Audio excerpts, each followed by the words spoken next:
Hi, everyone. This is Dr. Catherine Kelly, and I am really excited about bringing more information to you about my book that's coming out in just a few days, Depression, Treating Body, Mind, and Soul. Now, this is the second book in my Soul of Psychology series. This is the first one. It's on anxiety. What I'm doing with this series is I'm going mental health concern by mental health concern, and I'm talking about the research that's behind treating through the body, the research that's treating through the mind, and then basically the information that most people don't know, that we can also go deeper and treat from the soul perspective. Now, the Soul of Psychology series really has a lot to do with, of course, merging the ideas of the psyche and the soul. Now, they are different things, as I've talked about before in videos, but really, when it comes to treating people for a mental health concern, oftentimes, we have to go to the soul level in order for it to resolve. We can treat the symptoms from a mental health concern, but really to get those kinds of concerns completely wiped off the slate, a lot of times we have to go to a deeper level. And frankly, most traditionally trained practitioners don't even know to go to this level. And that's why I decided that I need to be the one to kind of bring this to the world, because I talk about this stuff every day. And soul healing is, again, you're not going to find these words in medical school. You're not going to find these in a therapy school, but basically it is one of the leading and growing areas of health these days. Holistic health. So the health concerns that people deal with, oftentimes people don't find a whole lot of satisfaction with how the traditional treatment is provided. So people are going outside of the traditional model to go to a holistic healthcare practitioner.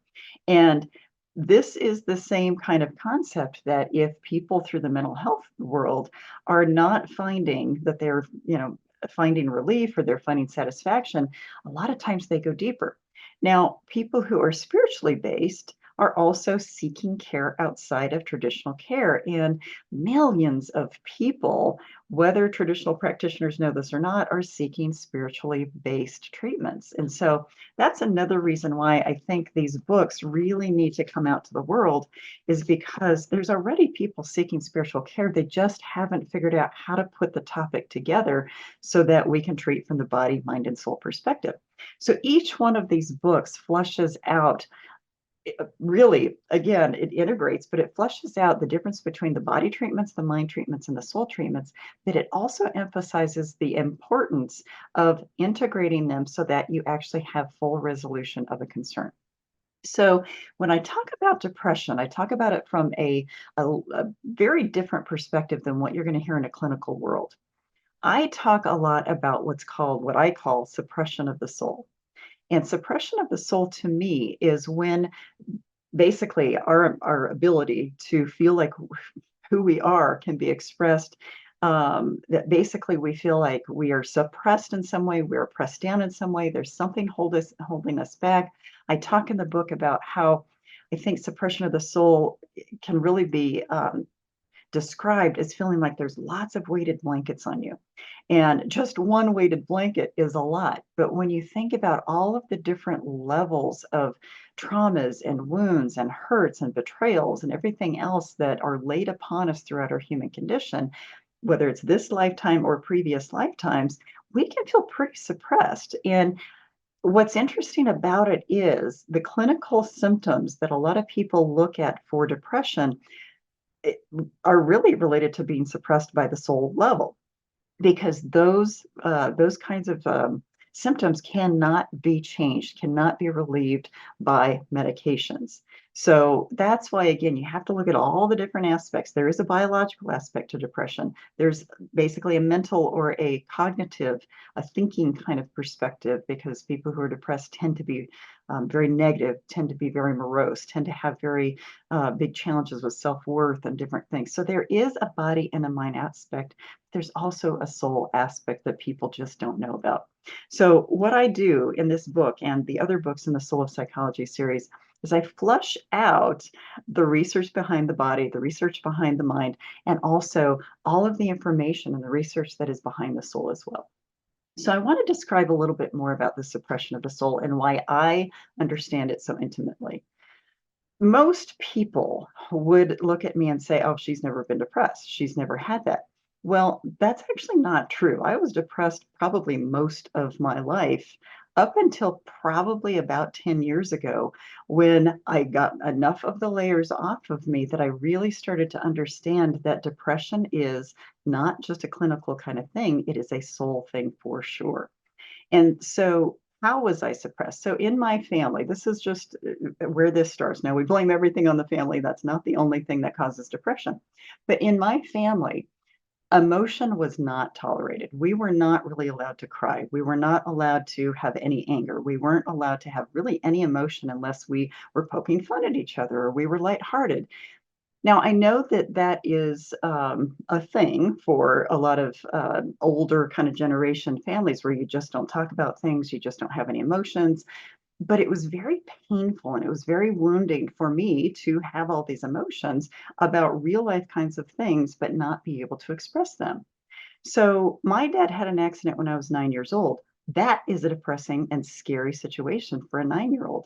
And yet, we were never allowed to have any emotion about it. We were never talked to about, gosh, what is this like for you? Wow, you're really kind of withdrawing. What does that mean? We were not at all in my family allowed to have emotion. Even at my graduation from my PhD program, we were sitting around, it was just my mom there. She was the only family member that came out to the graduation. My cousins were there and a friend was there. And I started to tear up and I said something about, started to say, gosh, it feels strange not to have my father here because he was the one who supported all of my crazy career ideas. But I started to tear up and my mom shut down my emotions right there. I was 27 years old and she shut down the emotions.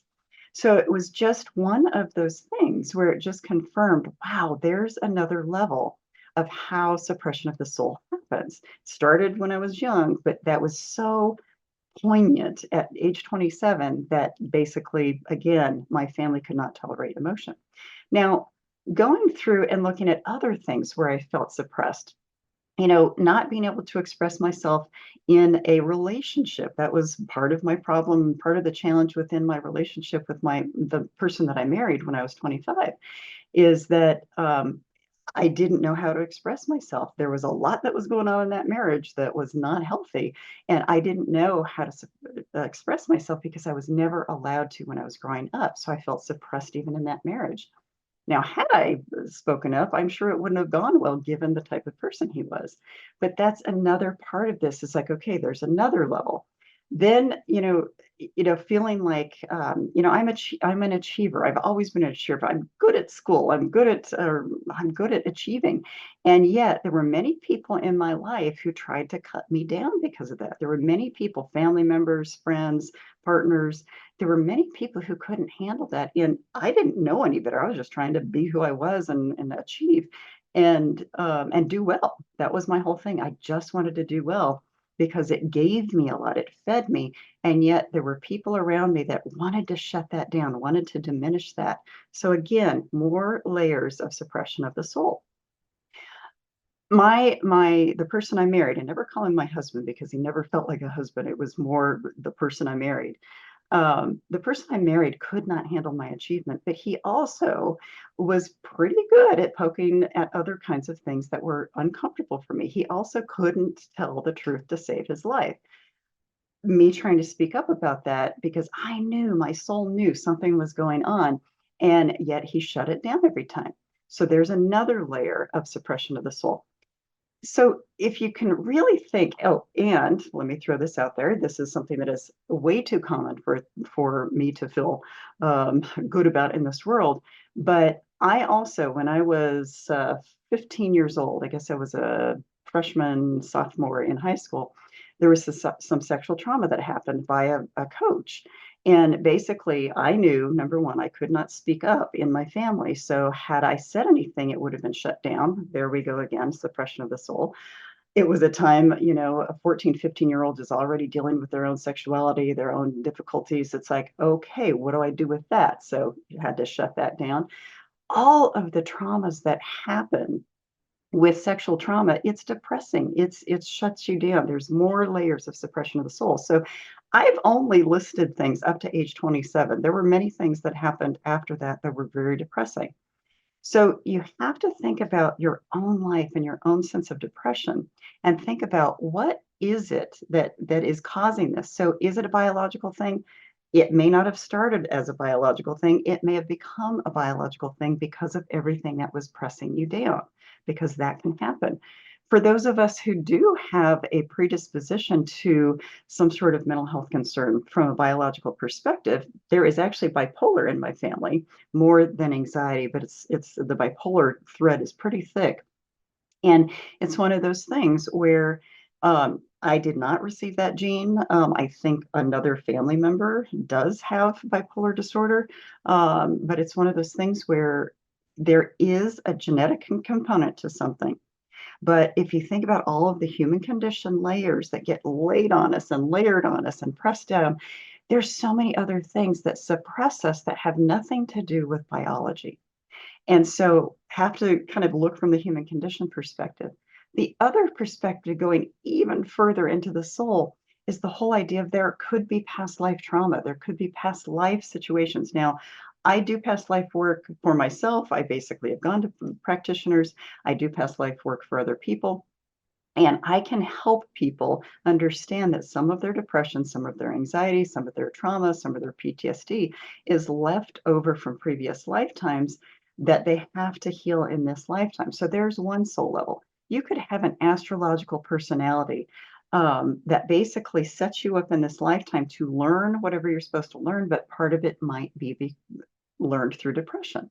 So, and astrologers can actually look at a chart and a progressive chart and kind of predict when you might have some of these episodes according to how that astrology is laid out. People don't realize that the history of astrology is far longer than basically the history of modern medicine. So, thousands of years worth of research for astrological charting can really make a difference in helping you understand yourself now. Different things like ancestral healing, ancestral trauma. I can't tell you the number of people that have brought forward through their own generation, their own life now, some of the past life depressive kind of experiences. I have one person that I just talked to the other day who she's had such a line of depression in her family that in this lifetime, she's already had 6 family members commit suicide. And she's had about, she said, 13 or 14 people she knew outside of her family who also committed suicide. So the thing to think about is we carry so many layers of things that suppress the essence of who we are, hold us down, press us down, that when we start to release those levels, we can feel freer and freer and freer. We can feel liberated. And that is why I can talk about this intelligently, not only from a scientific perspective, but from a personal experience perspective. That if I didn't understand the soul, if I did not understand what I needed to do, both from a medical perspective, which for me was exercise, I did not go on medications because I figured out for myself that regular, moderate, sometimes intense exercise really managed what I needed to manage to get me through.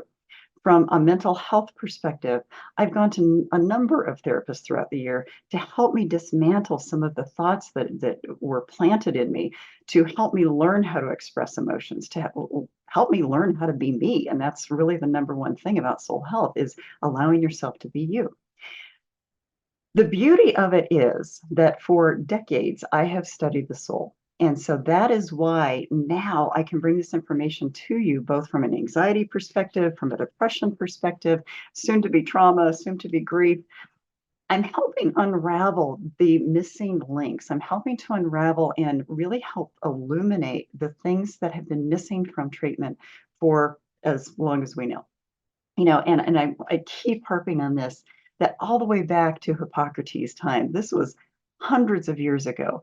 He, Hippocrates, the father of medicine, Socrates, Galen, Plato, all of the, I call them their buddies, all of the physicians and philosophers at the time knew the soul was present in every aspect of health, every organ, every illness, every condition. They knew it. They talked about it. They wrote about it. but it has vanished from the literature. It has vanished from training.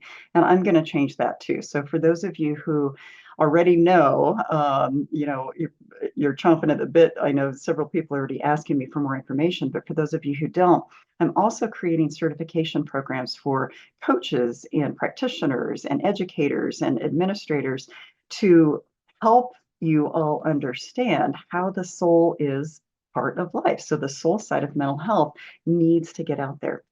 So I can talk about this intelligently from the medical perspective. I was a professor in a medical school. I understand all of it from that perspective, but I also understand the soul perspective. And that is why this has become such a passion for me, is to get this out to the world and get it out to the world that there is far more that can be done for the sake of mental health and for the sake of medical health in the long run, which I'll be talking about in the future.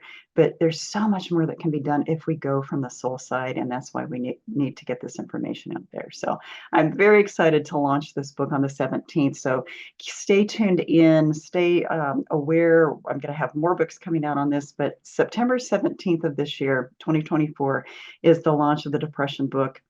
May 1st was the launch of the anxiety book. I hit #1 bestseller, I think, in 3 or 4 categories for the anxiety book. And because so many people are hungry for the soul side of mental health. And I'm so excited to bring it to you. So I hope this gave you some information. This obviously told you more about myself and how I've gotten to be where I am. And I very much look forward to helping you in the future. Have a wonderful day. And again, keep your eyes out for September 17th. Order the book. If you want more details, you can go to my website at www.Dr.KatherineT.Kelly.com. You can sign up for my newsletter. And also, if you purchase on that day, you will be eligible to receive a tip sheet. This is the anxiety tip sheet. I'm waiting for the depression tip sheet to come in, but just a quick tip sheet on the body, mind, and soul treatment and some things that you can do on your own to get past some of the depressive experiences that you have. So looking forward to getting more information out to the world. Have a wonderful day. And basically, again, my whole mission is bringing sage wisdom to the modern soul, bringing a lot of this information that has been around for hundreds and thousands of years and bringing it back to modern times so I can show you how to apply it now and how to help you get beyond a lot of these concerns that really weigh us down. Have a great day. Bye-bye.